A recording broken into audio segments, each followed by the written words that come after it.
June 15th, sometime in the late 2000s. As the global war on terror rages in the Middle East, a small human rights publication by the name World Justice publishes a public newsletter about a curious event taking place deep within the Congo.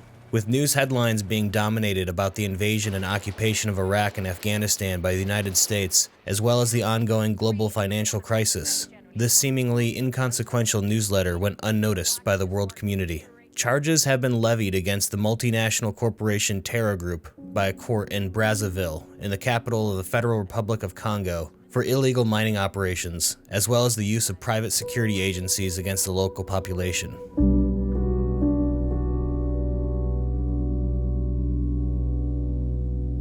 These charges are serious, as this region of Africa, like many others, has been stricken with intense and bloody civil war for decades, and now matters are only getting worse. Not only have Terra Group been using PMCs against the locals, but EUSEC has also been illegally arming local bands of rebels and insurgents, fanning the flames of war and insurrection across the country. But what may be even more alarming is the business Terra Group is engaging in. Terra Group arrived in Congo sometime in 2008 and immediately took over a controlling stake in the mining and export of copper and zinc.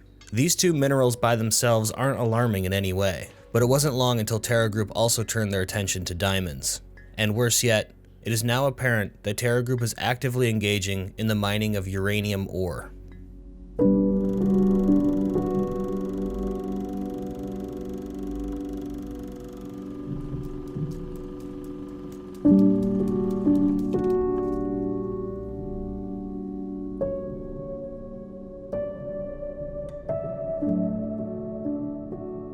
If we look deeper into the context of this discovery, we can start to paint a haunting picture of the true intentions of Terra Group.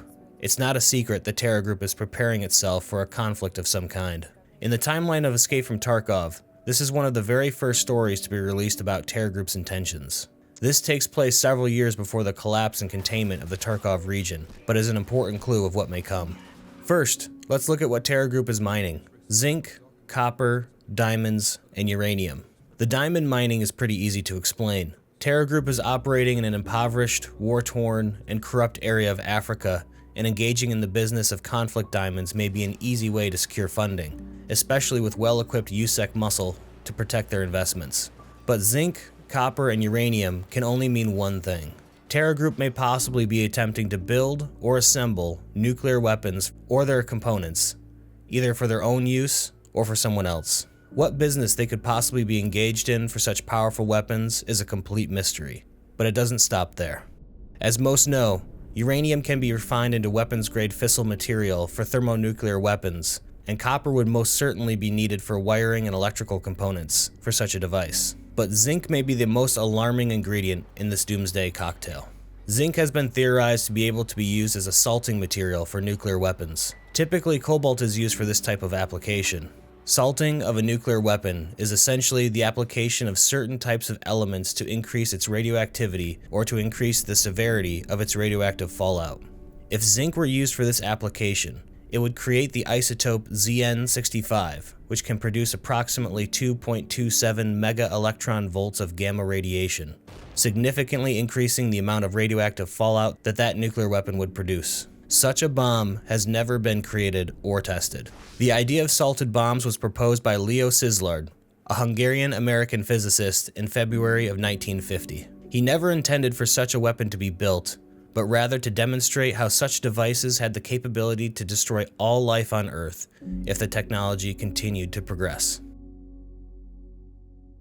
It is my belief that Terra Group is indeed engaging in the business of building, designing, and testing the concept of salted nuclear weapons, and there are clues around Tarkov to support this claim. First, there's a high amount of radiological testing and monitoring devices that can be found in all parts of the Tarkov region, from gas analyzers to Geiger counters and protective equipment to entire truckloads of radiological survey equipment. If we take a look at our character's health page, there's also a space reserved for radioactive damage. And finally, at the lab's location, it is apparent that there have been spills of some kind of luminous green sludge, possibly a component or byproduct of fissile material handling going on in Terra Group's labs. It also explains why Terra Group has gone to such massive lengths to protect their secrets. The purchasing of military equipment, the funding of a massive private military, and openly engaging in hostilities with Russian authorities all points to Terra Group needing to hide a very, very big secret. And this concludes the second episode of Tarkov Theory. A link to the source documents is in the description if you'd like to read this report for yourself. Now I want to hear your opinions on this story. Do you think that Terra Group is potentially assembling components to make some of the deadliest nuclear bombs in history? Or do you think that this is just another big corporation looking to make some easy money from raw materials? Either way, I think there's a reason BSG has supplied us with this piece of information, and it could have huge implications. Let me know what you think in the comments below. We have more content in the works, and I'm in the process of also trying to translate a large amount of documents from Russian to English. If you are fluent in both languages and would like to help me with this process, please join our Discord and shoot me a DM. These videos take a lot of time and research to complete, so if you like this content, consider subscribing to help the channel grow. Stay tuned for more videos that are soon to come, but until then, I'm Jeff with EUL Gaming. Good luck out there.